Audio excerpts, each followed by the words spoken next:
네, 여러분들, 우리 첫 시간에 이어 둘째 시간 로마에 대한 이야기. 4주차 주제가 로마는 왜 영원한 제국인가라는 거죠. 그래서 지난번에 로마가 어떻게 발전하고 또 그 공화정의 성격이 어떻게 바뀌어갔는가 이런 것들에 대한 이야기를 했고, 이번 시간에는요, 둘째 2강 때는 그 로마를 이야기할 때 우리가 카이사르, 영어 세계에서는 시저라고 그러죠. 이 시저의 그 역할, 또 시저의 위상, 이런 것들이 로마를 전반기, 후반기 이렇게 나누는 거라고 보면 됩니다. 그만큼 시저의 그 로마사에서 가지는 중요성, 이런 것들을 이번 시간에 강조해야 되겠다라는 것이고요. 그 다음에 이제 역시 로마가 어떻게 발전했는가는 로마가 어떻게 망했는가 하고도 아주 중요한 입장입니다. 오늘날 많은 나라들, 또 많은 제국들, 또 많은 조직들이 성행하다가 결국은 망해가는 거죠. 멸망해 가는데, 그런 로마 멸망이 던져주는 현대 우리 사회의 시사점은 뭔지, 이런 것들이 이번 시간의 주요 핵심 주제가 될 겁니다. 자, 학습 목표입니다. 나는 카이사르, 시저죠. 단순히 독재자였는가에 대한, 시저가 단순히 오늘날처럼 많은 독재자들이 있죠. 그런 독재자와 같은 사람이었느냐? 또 나는 오현제, 시저 이후에 아우구스토스 시대를 지나고 5명의 현명한 황제들이 나타납니다. 그 위대한 평가를 받고 있는데 왜 그랬는가? 라는 의견. 또 쉽게 해서 이런 거죠. 오늘날 리더들, 또 국가 리더들이 성공하고 실패하는 이유가 뭔지, 그거에 대한 이야기가 될 겁니다. 또 역사가 에드워드 기본이죠. 로마 제국의 멸망사라는 책으로 아주 유명한 사람이죠. 에드워드 기본이 왜 로마 멸망의 시점을 코모두스, 바로 서기 180년에 황제가 되는 오현제의 마지막 황제, 마르쿠스 아우렐리우스 황제의 아들, 외동 아들입니다. 그 황제 코모두스로부터 로마 멸망이 시작됐다라는 것을 왜 그랬는지를 살펴보고자 합니다.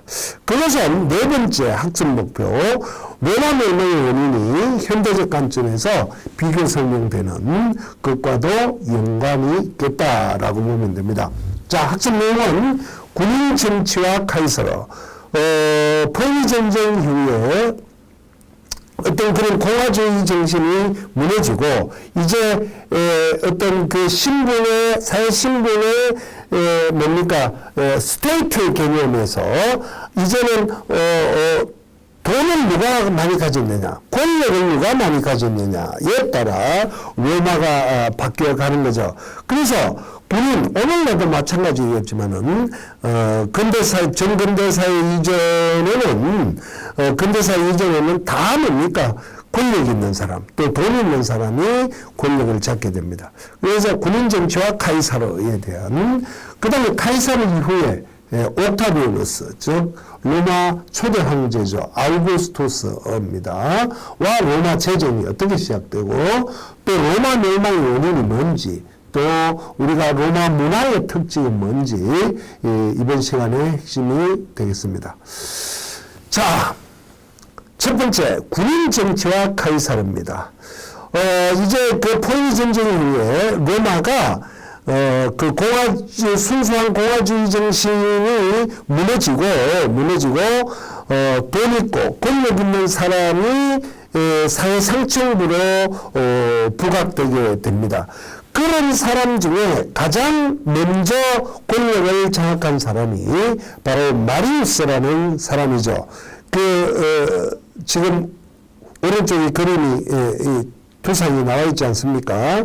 이 마리우스라는 사람인데, 이 마리우스는 뭡니까, 시저 카이사르하고 아주 가까운 사이예요. 아마 뭐 친척인 것 같은데 제가 정확한 뭡니까 총수는 잘 모르겠습니다만은 가까이 사이였습니다. 자, 마리우스가 어떻게 권력을 잡아가는지 한번 보시죠. 자, 포에니 전쟁 이후에 시민군의 사병화가 촉진됩니다. 그것은 뭐냐? 로마의 주력군은 자연농민이라고 그랬습니다. 그죠? 그런데 포에니 전쟁으로 인해서 자연농민의 숫자가 급격하게 줄어들었습니다.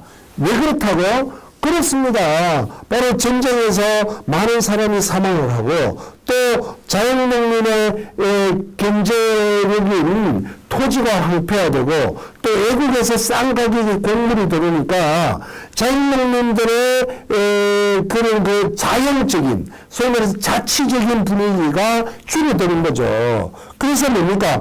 주력군은 자연농민들이 줄어들고 오히려 그 중앙에 있는 돈과 권력 있는 사람들이 자연농민이 벌어진 토지를 뭡니까 겸비하는 거죠. 그게 뭐라고요? 라티푼딩이라는 거죠. 그러니까 어떻게 됩니까? 군대를 시민이면 누구나 군대를 가야 된다라는 로마의 뭐 어떻게 보면은 오늘날에는 뭐 개병제, 모병제 뭐 이런 것이 있지만은 로마에서 일반 시민들이 사회적으로 성공을 하기 위해서는 군대를 가야 됩니다. 오늘 우리나라하고 마찬가지죠. 뭐 멀쩡한 사람이 군대 안 가는 사람들 뭐 많은데 그런 사람은 몸은 불구자가 아니지만 마음이 불구자죠. 근데 어쨌든 로마도 그렇습니다. 그래서 그 시민의 주력을 이루는 자연농민들이 군대를 가야 되는 거죠. 그런데 그 자연농민들이 줄어들게 됩니다. 그러니까 군인 수가 어떻게 돼요? 줄어드는 거죠. 그래서 시민군들이 국가에 복무를 해야 되는, 로마는 한 20년 동안 복무를 하는데요. 오늘 우리는 몇 개월입니까? 18개월. 아유, 그죠? 예. 20년을 복무하고 나면은 그 이후에는 국가에서 먹고 살게 해주는 거죠. 예. 그 이제 뭐 여러 가지 뭐 요즘 미국 같은 데는 그런 게 잘 돼 있지 않습니까? 우리도 지금 선생님은요 이 군대 다닐 때 병장 월급이 아마 7,000원도 안 됐던 것 같아요. 지금 얼마입니까? 한 40만 원 넘죠, 여러분들. 야, 참 그때 생각하면은 격세지감인데 뭐 어쨌든 로마도 마찬가지였습니다. 시민군이 모병 개병제가 돼가지고 징병제 비슷하게 돼가지고 군대를 다 가는 거죠. 군인이 되어야 되는데 이때는 군인 갈 수 있는 사람들이 없어집니다. 그래서 어떻게 돼요?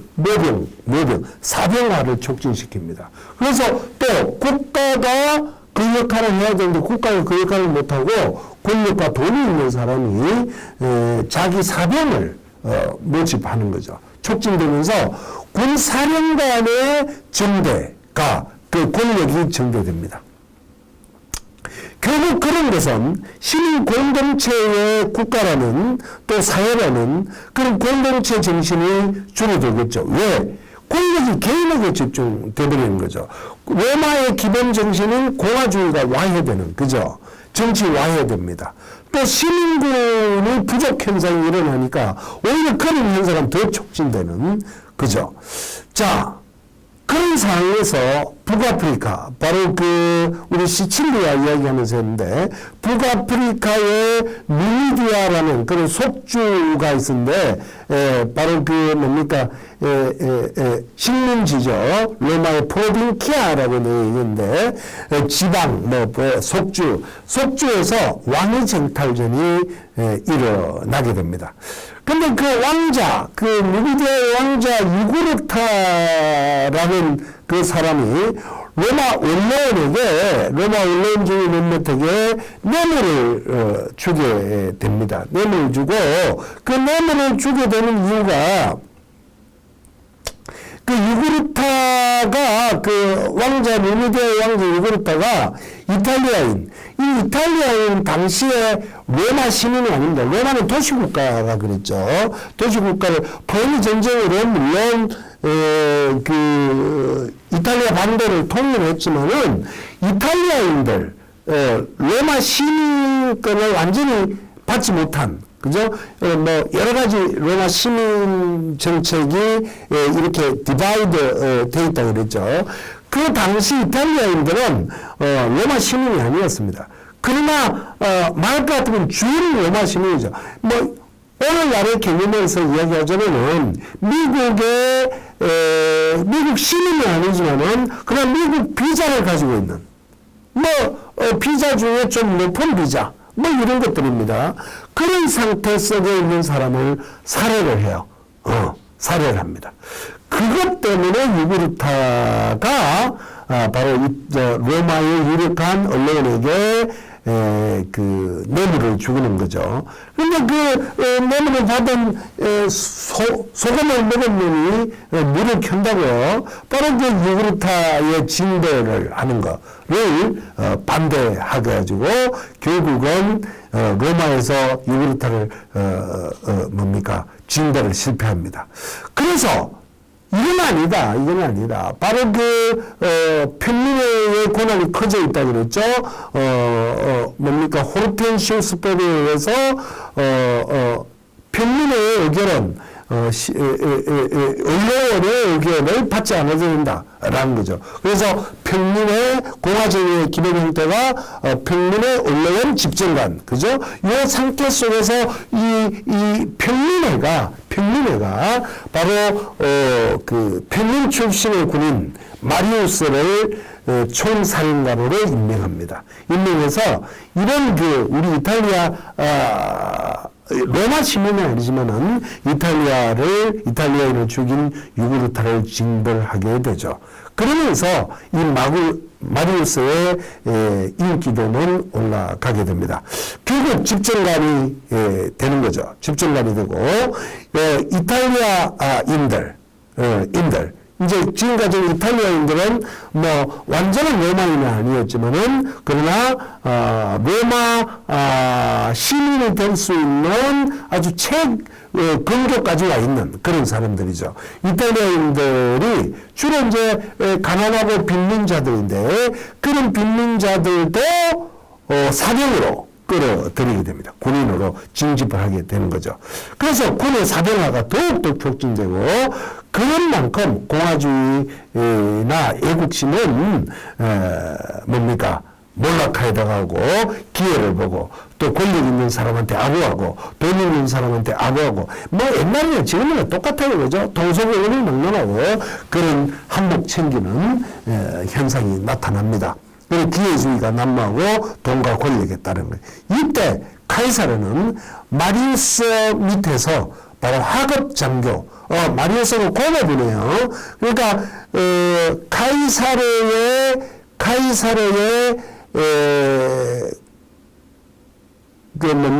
아버지 형제네요. 아버지의 누이, 카이사르 아버지의 누이가 누이의 남편 되겠네요. 고모부였습니다. 어쨌든 카이사르는 이때 젊은 장교로서 힘을 키워 갔습니다. 자, 그 다음에 마리우스 다음에 마리우스 밑에서 있던 장교 중에 한 사람 뛰어난 친구가 바로 술라라는 친구입니다. 이 오른쪽에 그림이 나오죠. 아주 좀 마리우스보다 조금은 이 조각상이 좀 잔인하게 생겼어요. 어쨌든 로마 시민이 아닌 이탈리아인들의 시민권이 획득하게 되고 로마 시민이 이제 많이 늘어났는데 근데 이제 시민권을 좀 더 빨리 달라, 좀 더 많이 달라, 뭐 이런 그죠?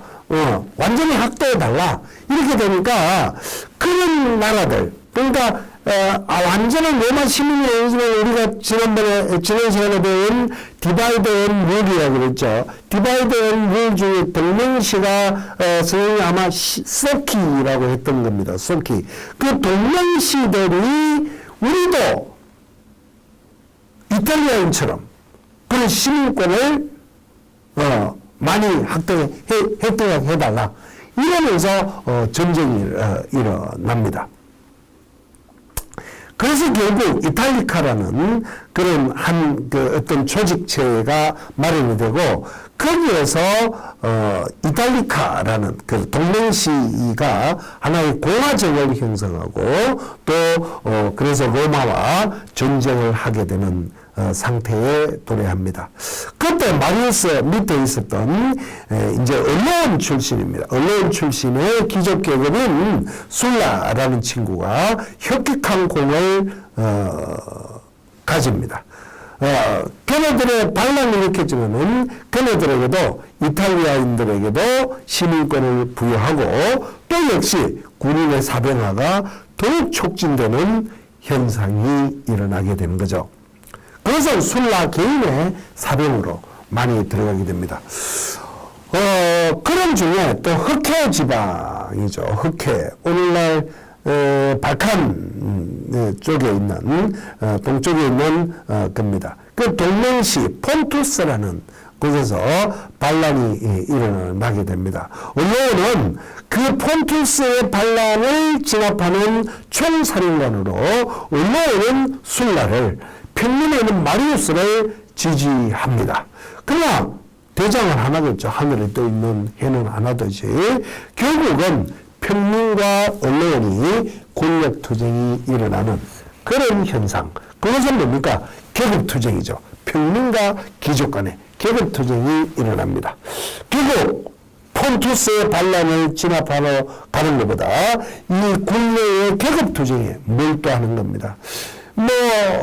우리도 보면 그렇지 않습니까? 어떤 정당이 있을 때 그 정당의 생명은 자기 집행부를 만들어내는 거죠. 그러려면은 내부적으로 일치단결해서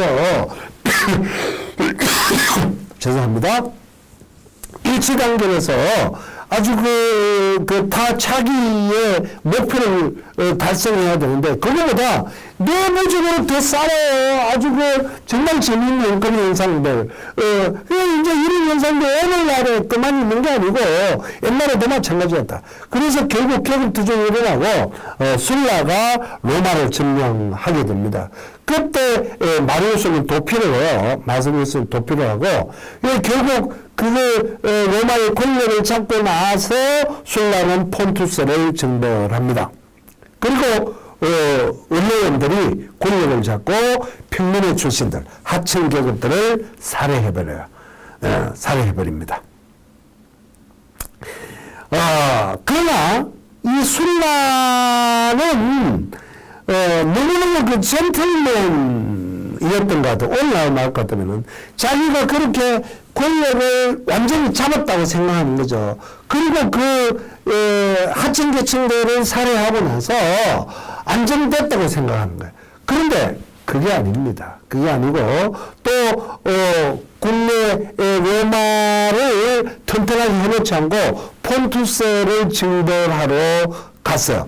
그때 마리우스가 돌아와서 또 언론들이 평민을 죽였죠. 평민들을 죽인 귀족들, 언론들을 살해합니다. 살해하게 돼요. 그리고 마리우스가 자기도 병이 걸려서 죽게 됩니다.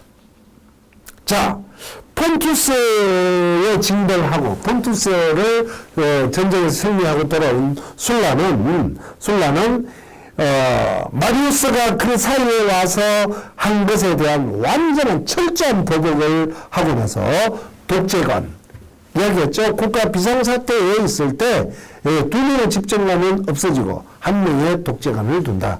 그 독재관에 등극합니다. 그리고 평민을 해체해버려요. 평민을 해체해버립니다. 그때 평민을 해체할 때 평민의 싹을 잘라내야 된다 라고 하면서 공포의 살생부를 작성합니다. 그 살생부에 몇 이 안에 들어간 친구가 바로 마리우스의 고정 조카죠. 조카인 카이사르 시저였습니다. 이때 시저는 그 내용을 알고 도망을 가요. 도망을 가면 도피해서 해적한테 잡힙니다. 이때 이제 그 카이사르는 해적들이 죽이려고 그러는데 나를 살려주면 엄청난 그런 보석금, 돈을 줄게, 이런 거죠. 이게 이제 거짓말로 뻥튀기를 엄청나게 합니다. 어쩌해서, 해적들이 시저를 살려줘요. 시저가, 돌아가서, 군인들을, 그 해적들을 소탕해 버립니다. 아주 재밌는 또 에피소드인데, 그런데 술라는 공포의 살생부를 작성해서 많은 하층계층들을 죽이고 나서는 이제는 내 일이 또 다 했다. 술라가 로마를 점령하고 로마를 비우고 폰투스로 아무런 조치도 취하지 않고 폰투스로 갔던 것처럼 자기가 이제 살생부를 작성하고 하층계층을 죽이고 나서 자기가 다 한 줄 알았어요. 그 술라의 허영심이 여기서 나타납니다. 스스로 하야하는 거죠. 6개월의 독재감을 마치고, 그죠? 하야해서 바로 예생을, 보내려고, 고향, 쪽으로 내려갑니다. 그러나, 여러분들, 권력은, 그죠? 현재 진행형입니다. 그 자리에 있을 때 권력이 살아 움직이는 거지, 그 자리에서 사라지고 나면은, 그렇게 권력화가 되지 않습니다. 어쨌든 술라의 허영심입니다. 자, 1차 삼두 정체가 나타나요. 크고 작은, 그래서 우리가 폰투스의 전쟁, 동맹시 전쟁, 이탈리아 전쟁, 여러 가지 누미디아의 전쟁, 크고 작은 로마의 전쟁이 4번이나 일어납니다. 개인전 73년부터 72년, 약 2년 동안에 4번이나 일어나요. 스페인에서 독립국을 세운 로마 정치가 세르토리우스가 스페인에서 나 이제 로마 니네들하고 너네들 속에 안 있어, 이런 거죠. 그래서 독립을 세르토리우스를 귀족 출신 폼페이우스가 징벌하게 됩니다. 또 지중해에서 해적들이 아주 많았어요. 그래서 이때는 몰락귀족, 그죠? 몰락귀족인 카이사르가 다시 힘을 가지고 귀족들을 해적들을 몰살하는 거죠. 그게 평민편입니다. 자, 스파르타쿠스, 아주 여러 가지 여러분들 언급되고 있는 영화에도 많이 되고 있죠. 옛날에 TV 드라마에서도 유명한데, 이 스파르타쿠스의 반란이 일어납니다. 노예 반란이죠. 노예 반란인데, 이 바로 베스비우스산, 여러분들 스파르타쿠스가 한 서기 76년인가 이때 반란이 일어나는데, 그 100년 후, 기원 후죠. 서기 72년인가 이때 뭡니까? 폼페이가, 화산재, 베스비우스 화산이 일어나서 폼페이가 막히는, 몰락하는 그런 것을 이해할 수 있습니다. 스파르타쿠스의 반란이 일어나죠. 이거는 신흥귀족. 지난번에 포로기 전쟁 이후에 권력 구조가 바뀌었다고 그랬죠. 그래서 신흥귀족. 즉, 평민 출신인데 돈이 있어서 기사화되는, 그죠? 에큐이테스라고 이야기했지 않습니까? 그 에큐이테스 출신의 크라수스가 등장합니다. 그래서 폼페이우스, 올라간 카이사르, 평민, 그리고 신흥귀족 카이사르. 크라수스입니다. 그래서 여러분들 영화 스파르타쿠스를 보면은 이런 내용을 잘 볼 수 있습니다. 폼페이우스는 언론파고 스페인을 점령하고 인기가 상승했습니다.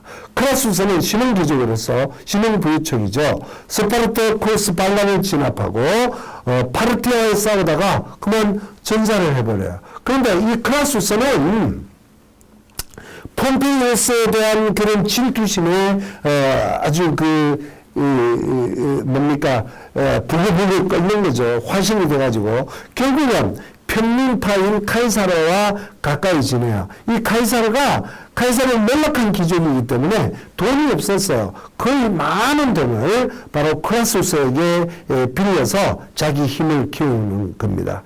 그리고 이 카이사르는 키가 엄청나게 컸고 190cm 정도 됐는데 그런데 잘생기지를 못한 것 같아요. 시제의 이 조각상을 보면은. 그런데 이 카이사르는 여성들이 아주 돈은 크라수스에게 빌리고 또 여성들은 인기가 있었던 것 같아요. 여성들에게. 그중에 가장 시제 여인이 한 125명 정도가 되는데 그중에 가장 사랑했던 친구가 바로 세르빌리아라는 친구입니다. 이 세르빌리아는 누구냐? 나중에 시제를 죽인 브루투스의 어머니죠. 그죠? 이 브루투스는 뭐였느냐? 시저가 총사령관으로 전쟁에 나갈 때 시저의 의인 세르빌리아의 부탁을 받고 시저의 당번병이었습니다.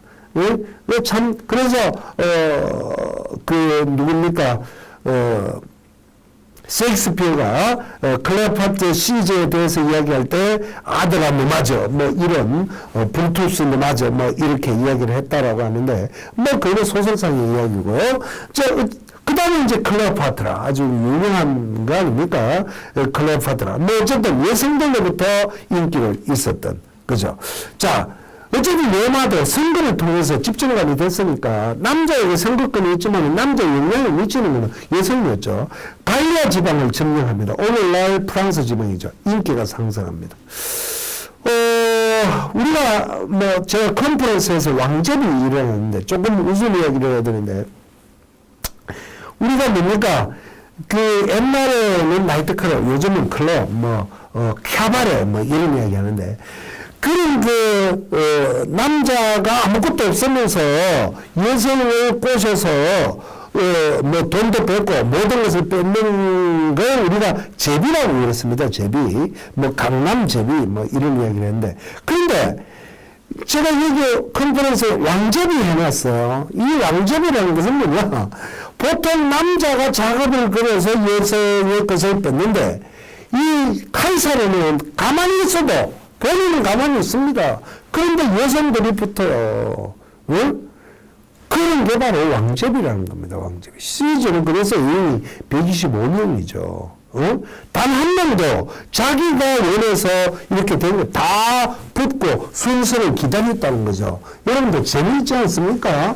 응? 어쨌든 그 시저입니다. 그런데 이제 로마 언론하고 언론파인 폼페이우스가 짜가지고 시저 인기가 올라가니까 시저 카이사르를 죽이려고 해요. 그걸 이제 크라수스가 눈치를 채는 거죠.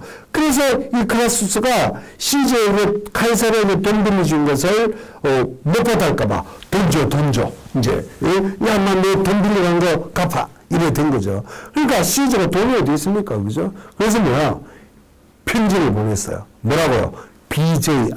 BJR을 써가지고. 이게 뭐라고요? 맞습니다. 배째라. 그죠? 배째라를 이렇게 보내서 결국은 크라수스는 열받아서 죽었습니다. 물론 그런 건 아니고. 자, 이제 남아있는 인물은 카이사르였죠. 그죠? 폼페이우스 의회를 결탁을 해서 카이사르 제거 업무를 끝내요. 카이사르를 바로 어디로? 당시 알프스 산 이전 그죠? 저 북쪽에 오늘날 프랑스 지방에서 힘을 키우고 있던 카이사르를 제거하려고 불러드립니다. 언론의 최종 권고라는 지난번에 이야기했지 않습니까? 언론의 법은 곧 최고의 법이죠. 최종 권고를 해서 카이사르가 이탈리아 알프스를 넘어서 이탈리아 북쪽에 강이 하나 있죠. 그 강이 루비콘 강입니다. 그 이탈리아에는 어떤 법이 있었냐면은 모든 군인은 루비콘 강까지만 올 수 있다. 거기서는 단신으로 건너야 된다. 왜냐? 권력이라는 그 군인들은 권력을 가지고 있고 그 권력을 가지고 있는 군인이 평민 정부가 있는 로마 시내에 들어오면 위험하다는 것을 아는 거죠. 이 공화정 정부는. 그래서 그런 내기가 있었던 겁니다. 그래서 카이사르가 루비콘강까지 원래는 최종 공고를 받고 오게 됩니다. 네. 오게 돼서 거기에 고민을 하는 거죠. 그러다가 카이사르가 내가 혼자 건너게 되면 죽을 수밖에 없다는 것을 압니다. 그래서 카이사르가 루비콘강을 건넜다라는 말은 결단력, 오늘날 결단력, 그리고 이제 되돌릴 수 없는 그런 것들을 의미할 때 이 말을 씁니다. 이 말 역시 언어의 마술사 셰익스피어가 했던 말이죠. 카이사르가 루비콘강을 건넌 것은 곧 구테타의 의미가 됩니다. 즉 돌이킬 수 없는 것이고 또 결단력이고 그것은 구테타의 의미입니다. 즉 내전, 언론을 무너뜨리는 거죠. 그러나 그걸 막아야 되는 언론의 힘을 가지고 결탁했던 폼페이오스는 카이사르가 겁이 나서 도망을 갑니다. 어디로? 이집트로 도망을 가요. 그래서 프톨레미 13세에게 도망가자마자 살해되는 일이 벌어집니다. 그런데 당시 이집트는요, 로마의 보호국이었습니다. 클라이언트였어요. 그런데 클라이언트가 주인, 플레비안이라는 주인을, 플레비안이 아니라 뭡니까? 그 영어 단어가 기억이 안 나는데 클라이언트가 주인을, 즉 뭡니까? 보호자를 죽일 수 없는 거죠. 이거는 로마법에서 어긋나는 겁니다. 어쨌든 그 뒤를 따라서 카이사르가 이집트에 상륙합니다. 그때 이제 폼페이오스는 이미 프톨레미 13세, 이 프톨레미는 누구냐면요, 우리 그 알렉산더 배웠지 않습니까? 알렉산더가 그리스인입니다. 마케도니아인으로서 이집트의 파라오가 돼요. 파라오가 되는데 결국 알렉산더는 죽고 그 알렉산더 밑에 있는 포톨레미우스라는 장군이 있었는데 그 친구가 알렉산더의 시체를 훔쳐서 알렉산드리아에 가지고 옵니다. 그래서 오늘날 알렉산더의 무덤은 이집트에 있는 거죠. 알렉산드리아에. 그때 그 친구가 와서 만든 왕조가 포톨레미 왕조예요. 이 포톨레미의 왕조 알렉산더 부하는 1세, 바로 그 13세까지 내려왔던 거죠. 자, 그때 그 12세가 죽으면서 아들이 나이가 적고 누나가 나이가 많았어요. 그게 바로 클레오파트라였습니다. 그런데 클레오파트는 당시 포톨레미 13세 동생의 환관들에 의해서 쫓겨났던 거죠. 이제 그걸 카이사르는 국제 정치가 아닙니까? 잘 알았던 겁니다. 그래서 이집트에 방문해서 들어가서 폼페이오스는 이미 죽고 클레오파트라고 만나게 됩니다. 여러분들 영화 클레오파트라는 영화를 보면은 이 클레오파트라가 카이사르를 만나기 위해서 이 멍석에 말려서 오게 됩니다. 역시 이제 상상력이 뛰어난 뭡니까? 셰익스피어의 작품에서 나오는 거죠. 당시 시저의 나이 52세, 클레오파트라 나이 21살이 있습니다. 자, 카이사르가 결국 포톨레미보다 클레오파트라를 선택하게 되는데, 많은 사람은 그 이유가 뭐냐? 클레오파트라의 대답은 내가 예쁘기 때문이다. 또 여성들은 많이 그렇게 생각할 거예요. 그러나 카이사르의 대답은 그게 아니었습니다. 국제적인 역학관계를 고려했다. 그죠? 국제적. 바로 이집트의 그런 풍부한 자원, 이런 것들을 어떻게 관리하느냐라는 거고, 또 이집트의 황관 문제, 즉, 포톨레미 밑에 있었던 황관들은,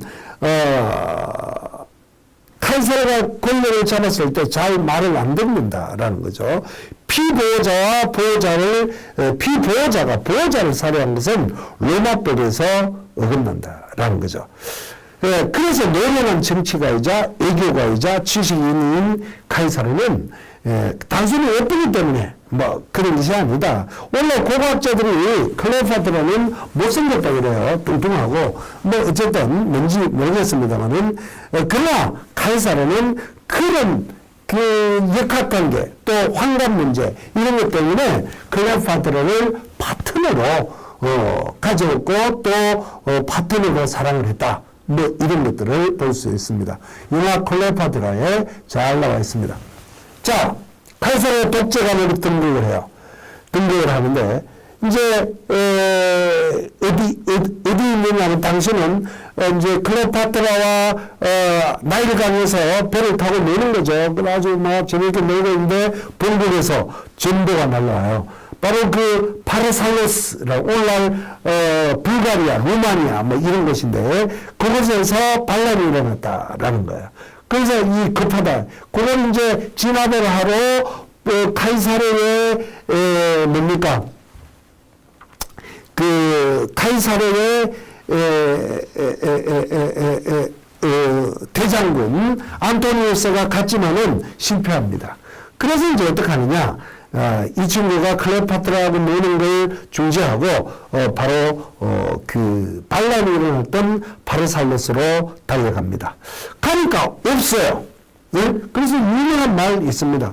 바로 베니디디비시라는 왔노라 보았노라 이겼노라 라는 전쟁의 뭡니까 장계죠 하는 그 편지를 써서 로마 원로원에 붙이게 됩니다. 오늘 이 말은 담배 여러분들 담배 붉은 담배 그게 뭐죠?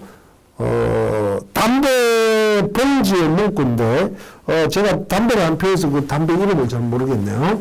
그 담배의 문구입니다. 왔노라 보았노라 이겼노라 라는 라는 겁니다. 자, 카이사르가 종신 독재관에 등극해요. 로마에 와서. 그리고 권력을 독점합니다. 이것은 아직까지도 로마 고나적의 정신이 살아있는 건데 그 정신에 입에되는 현상이죠. 그래서 카이사르에 반대하는 사람들이 생겨납니다. 그 중에 가장 반대를 심했던 친구가 키케로라는 친구였어요. 이 키케로. 그러나 이 키케로는 군인 출신이 아닙니다. 공부를 워낙 잘해서 변호사 출신으로서 로마의 집정관이 된 그런 친구인데 이 키케로는 카이사르에게 권력이 있지만은 바른 말을 했어요. 그러나 이 카이사르는 큰 사람 아닙니까? 이 키케로를 자기 사람으로 만들어서 씁니다. 두 번째는 소카토. 지난번에 카르타고는 멸망해야 된다라는 3차 포니 전쟁 이후에 카르타고를 멸망시키고자 했던 대카토라고 그랬죠. 그 손자 소카토인데 이 카토는 바로 그 카이사르를 끝까지 반대했던 그런 친구입니다. 그래서 이 카토에게 카토는 당시 시저가 어딥니까? 이집트를 공략해 들어올 때 이집트의 폼페이우스 군의 총사령관이었죠. 그런데 이 카토를 시저가 살리려고 엄청나게 노력을 합니다. 온갖 선물을 주고 이래도 카토는 그렇지 않아요. 결국은 자살을 하죠. 처음에 찔러요. 안 죽어요. 그래서 오른쪽으로 그립니다. 예? 그래도 안 죽네. 또 그려요. 이렇게 삼각형으로. 그래도 안 죽어요. 그래서 이 카토가 이 배 뚜껑을 엽니다. 배 뚜껑을 열어서 참자를 끄집어내요. 그걸 전개를 하는 거죠. 그래 하는 것으로서 나는 아무리 네가 권력이 뛰어나고 돈이 있고 하더라도 그런 고아주의 정신을 무너뜨린 너하고는 독재적인 너하고는 같이 살 수 없다. 그게 이제 카토의 죽음이라는. 예. 19세기, 18세기 말에 미국의 그 워싱턴이 바로 가장 즐겨 읽었던 책 중에 하나입니다. 카토의 죽음이라는 거죠. 뭐 종종 대학로에서 연극으로 나옵니다만은 이 책이 18세기, 19세기에 가장 유행했고 오늘날에도 종종 되고 있는 겁니다. 자, 본국으로 돌아온 카이사르는 이제 뭡니까? 언론수, 말 많은 언론들을 없애지는 않고 이 언론수가 300명이었는데 그네들을 900명으로 만들어요. 그래서 언론의 권한을 약화시키는, 예? 관용을 하는 것 같지만은 하나의 꼼수죠. 그죠? 관용이냐 꼼수냐 이런 것들.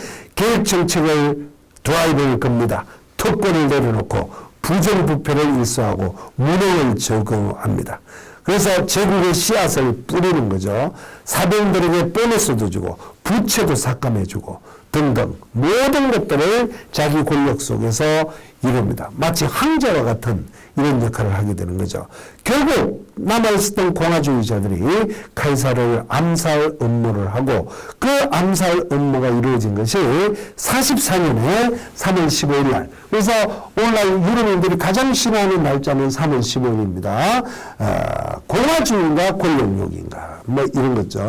그래서 그걸 찌른 친구가 브루투스인데 아드라누마즈라는 말을 했다는 거죠. 자, 시저가 죽고 2차 3두 정치가 나타납니다. 옥타비우너스, 바로 시저의 양아들 옥타비우너스죠. 당시 18세에 불과했습니다. 카이사르의 양자였어요. 그런데 그 브루투스가 시저를 죽이고자 하는 음모에 가담을 했느냐 안 했느냐, 뭐 오늘날도 논란이 되고 있습니다만은 선생님 볼 때는 가담했던 것 같아요. 그죠? 가담을 했던 것 같습니다. 그런데 시저가 죽고 나서 그 시저의 대장군이었던 안토니우스가 35세로서 권력이 엄청났어요. 그래서 18살인 이 옥타비아누스는 도망을 갑니다. 어디로? 아버지의 군대의 본거지인 갈리아 지방, 올라 프랑스 지방으로 도망을 가죠. 거기에서 힘을 키웁니다. 바로 도강양해죠. 유비가 조조의 힘을 대적하기 위해서 북에서 힘을 기르는, 그죠? 바로 그 중국의 등소평이 미국에 대적하려면은 2040년까지 도강양해해라 이러는데 지금 시진핑은 그러지 않는 것 같아요. 어쨌든 안토니우스가 등장하게 됩니다. 자, 그 다음에 이제 오피두스라는 일종의 정치가가 나타나는데 이쪽으로 조기 사망하고 결국은 옥타비아누스와 안토니우스가 둘이 경쟁하게 됩니다. 이때 이제 운명인 클레오파트라가 다시 나타납니다. 천박한 안토니우스는 평민 출신이었고 가난했습니다만은 시저를 잡아가지고 성공했어요. 또 뭡니까? 거기에 비해서 대정치가 출신이고 아주 포부가 컸던 카이사르와 안토니우스는 구분이 됩니다. 그래서 클레오파트라는 끊임없이 안토니우스와 카이사르를 공략을 했습니다만은 안토니우스는 돈으로 해결하면 됐지만은 그 카이사르는 그렇지 않았던 거죠. 그래서 결국은 안토니우스를 자기 사람으로 만드는 데는 돈만 필요했다라는 겁니다. 자, 아티오니즘, 바로 옥타비우스와 클레오파트라 안토니우스 연합 함대를 가지고 싸웁니다. 여기에 클레오파트라도 사망하고 안토니우스 사망하게 되는 옥타비우스가 로마에 입성합니다. 자, 로마 제정입니다. 옥타비아누스의 원수정 프린키파툼이라는 건데 언론의 권한을 다시 회복시켜 줍니다. 300명으로 왕이나 독재자가 아닌 제1시민으로 신분을 위장합니다. 감동받은 언론인들이 조임자 아우구스투스여 이렇게 칭호를 줍니다. 개선 장군의 황제의 의미, 즉 임페라토, 이때부터 황제라는 칭호를 쓰게 되죠. 그러면 거대한 토목사업으로 원로의 건물을 짓고 국세를 조사하고 도로 및 수로를 건장하고 현장에 파견되어서 들어가서 일하는 것을 보게 됩니다. 시민들에게 낮은 세금을 부여하고 자기 돈을 들여서 또 사회간접자를 만들고 이런 아네스템 같은 것을 만들어냅니다. 합리적인 사회복지가 이루어지는 거죠. 그래서 옥타비아누스는 아버지는 피로를 입지만은 옥타비아누스는 피를 흘리지 않는 자연 시리아의 전쟁에서 승리하게 됩니다. 200년간 그 이후에 지중해에는 크고 작은 전쟁이 없었죠. 그런 시대를 우리가 팍스 로마나라고, 로마의 평화시대라고 하지만은 저는 이 말을 로마의 평화시대가 아니고 로마의 관용의 시대라고 이해를 했으면 좋겠습니다. 여러분들 그 그림으로 사진 지금 나오는 게 이게 판데온이라는 거예요. 이쪽 그림은 그 사람들이, 그림이 잘 안 나옵니까? 사람들이 있는데, 누군지 잘 보세요. 누군지, 지난 여름에 가서 찍었던, 사진입니다. 이 판데온이고, 그거는 일반 사진인데, 이 판데온이라는 것은, 그 옥타비아누스의 그 비서실장인 아그리파라는 장군이 자기 대장인 옥타비아누스 아우구스투스에게 아부를 하기 위해서 이 신전을 만들어 줍니다. 이거는 뭐냐면은 빤이라는 것은 전 세계적인 관용적인 이런 뜻이에요. 네온이라는 것이 신이죠. 로마의 모든 신을 모시는 이런 겁니다. 그거는 무슨 뜻이냐? 로마에 있는 사람들은 누구에게나 관용 정신이 들어간다 이런 뜻이에요. 네. 그러니까 팍스 로마나는 로마의 평화시대라기보다는 로마의 관용이라는 개념으로 이해하시면 됩니다. 황제와 오연제 시대입니다. 네로 황제, 아우구스투스 이후에 네로 황제가 나와요. 시인이자 스승인 세네카라는 아주 유명한 지식이 있는데, 이 세네카와 스승도 죽이고 어머니도 살해하는 그런 아주 망나니 같은 황제가 나타나는 거죠. 그때 기독교를 박해하고 로마 시내를 불태웠어요. 그래서 로마는 불타고 있는가? 과연 위대한 예술가가 죽고 마는구나. 이런 말을 했다 그래요. 이때 이제 기독교를 박해했는데 베드로가 로마를 떠나서 도망을 갑니다. 빌립보로 갑니까? 도망을 막 가는데 그때 죽은 예수가 부활하는 거죠. 그래서 베드로를 만나서 베드로 어디로 가느냐? 그러니까 주여 어디로 가시나이까? 라는 거죠. 커바디스라는 도민이 주요 커바디스 어디로 가시나니까. 그래서 뭡니까? 베드로는 예수가 부활했다는 것을 알고 믿음이 약한 베드로는 다시 리턴백 로마로 돌아갑니다. 돌아가서 로마 군인들에게 잡혀서 베드로가 십자가에 못 박혀 죽죠. 그런데 베드로는 예수처럼 자기는 예수를 배반한 자기는 십자가에 못 박혀 죽는 게 아니라 거꾸로 못 박혀 죽어야 되겠다. 그래서 베드로가 거꾸로 못 박혀 죽고 그 베드로가 거꾸로 못 박혀 죽은 것이 오늘날 로마에 있는 바로 로마 성당, 그죠? 베드로 성당이 되겠습니다. 바로 그 밑에 베드로의 무덤이 있는 겁니다. 자, 네로 황제가 그렇게 끝나고 베스파시우스 황제가 등장합니다. 이 베스파시우스 황제는 로마 최초의 평민 출신의 황제였습니다. 거대한 은행 경기장을 만드는데 콜로세움을 만들어요. 오늘날 로마 가면은 반파되어 있던 거죠. 그 콜로세움을 만듭니다. 이는 공설운동장의 뜻입니다. 영화에서는 금투사 경기나 사자밥주 경기나 이런 것들이 잔인한 모습으로 나옵니다만은 그렇지 않다. 베스파시우스는 평민 출신인 이 베스파시우스 황제는 콜로세움을 만든 곳에 서 있는 거대한 조각상, 황금 조각상이에요. 그는 네로의 모습을 본따서 황금을 붙인 겁니다. 그래서 이 평민 출신인 베스파시우스가 그걸 녹여요. 그 돈으로 국민들에게 돌려주는, 시민들에게 돌려주는 것이 공설운동장의 개념이다. 자, 서기 70년에 아무도 반란이 없었는데 유대인은 오직 반란을 했죠. 당시 유대 사령관인 티투스가 결국은 아버지의 명령을 받고 유대인들을 점령합니다. 그래서 그때 유대인들이 로마에게 잡혀 죽니 차라리 떨어져 죽겠다 라서 죽은 것이 바로 통고개벽이라는 거죠. 통고개벽. 이제 그러고 나서 유대를 그냥 이스라엘을 그냥 놔두지 않고 이스라엘 시민들을 전 세계적으로 흩어져 버려요. 이렇게 다이아스포라 혹은 디아스포라 민족 분산이 일어나는 거죠. 자, 이때 전쟁에 승리를 하고 돌아온 티투스가 결혼을 하려고, 그죠? 결혼을 하려고, 유대의 공주를 데리고 옵니다. 그런데 로마에는 로마의 황제가 적인 적의 나라의 여자하고는 결혼할 수 없다. 원로들이 반대를 하는 거예요.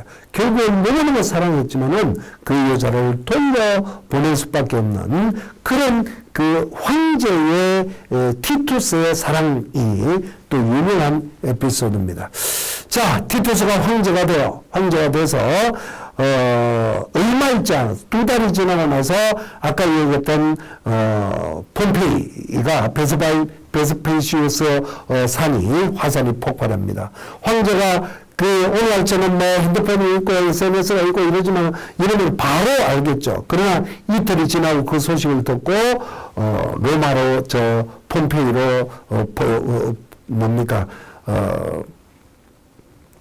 폼페이로 달려갑니다. 가서 시민들과 함께 그 화산재가 쏟아지는 곳에서 그걸 복구하는 작업을 해요. 그런데 생각해보세요. 화산재가 한 5m가 쌓이는데 복구가 가능했겠습니까? 그냥 그대로 묻힌 거죠. 오늘날의 폼페이는 지금도 발견되고 있는 겁니다.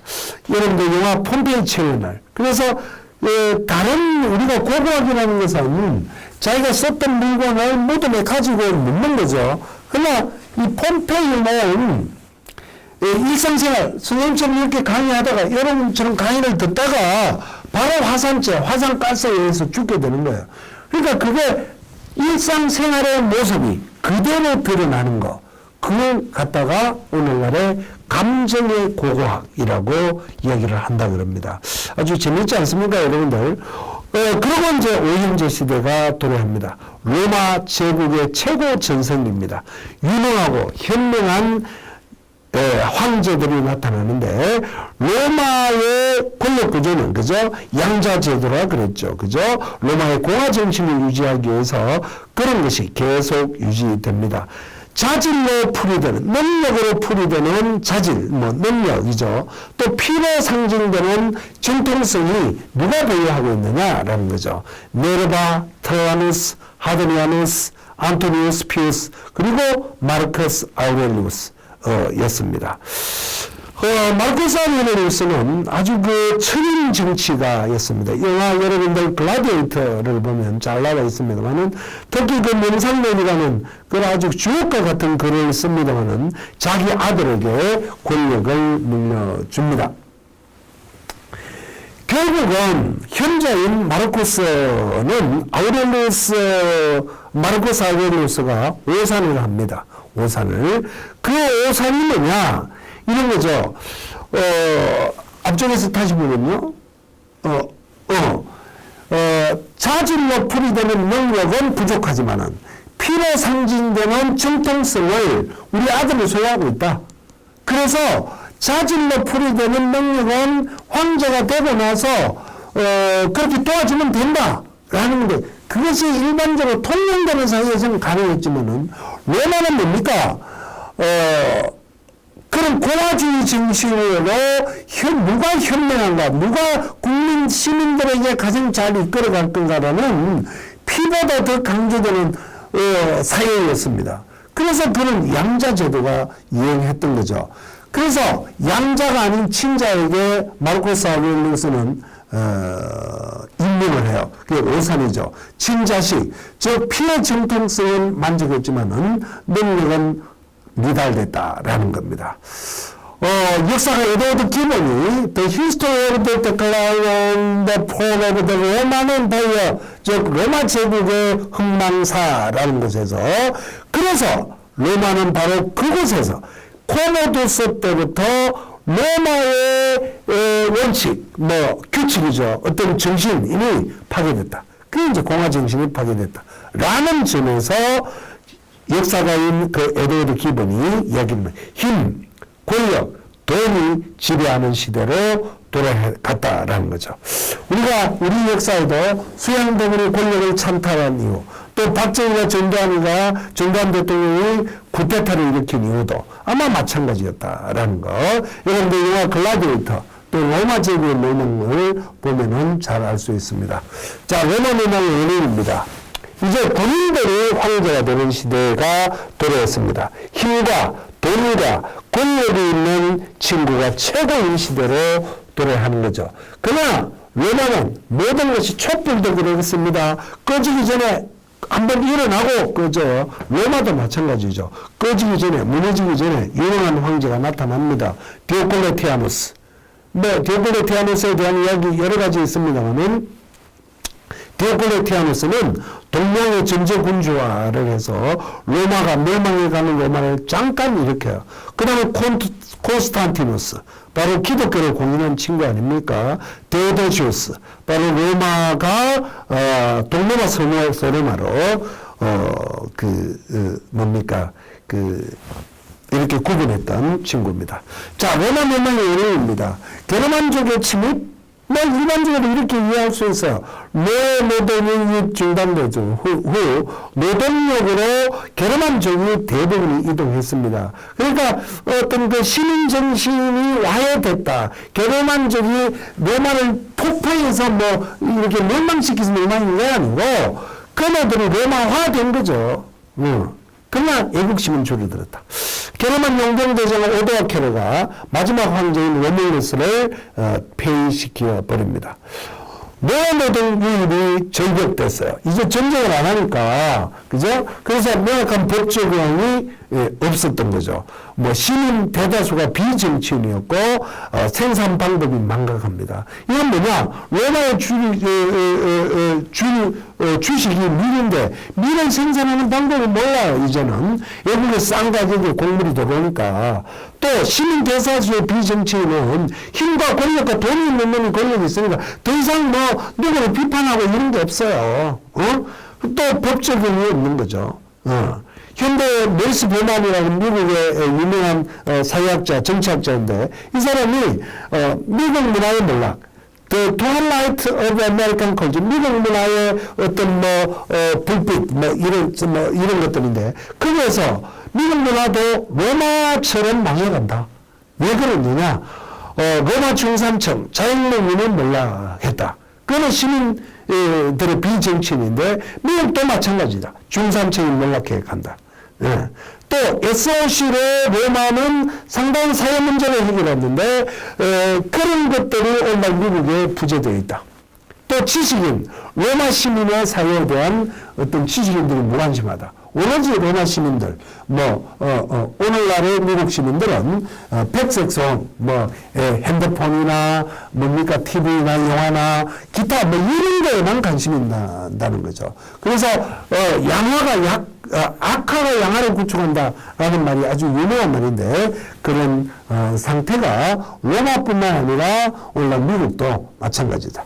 자, 이제 마지막 시간입니다. 로마 문화입니다. 로마 문화는 오늘날 미국 문화가 상당히 비교되죠.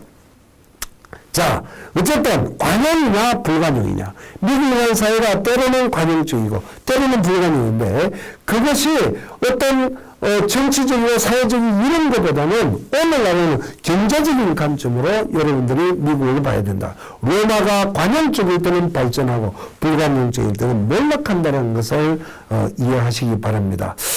로마 문화의 성격은 시민들에게 현실적, 물질적 레크레이션을 제공하는 거였습니다. 그래서 콜로세움의 금투사 경기라든가 법률, 건축, 토목, 도로, 수로, 또 외교, 군사 이런 것들이 유행하고 있었다라는 거.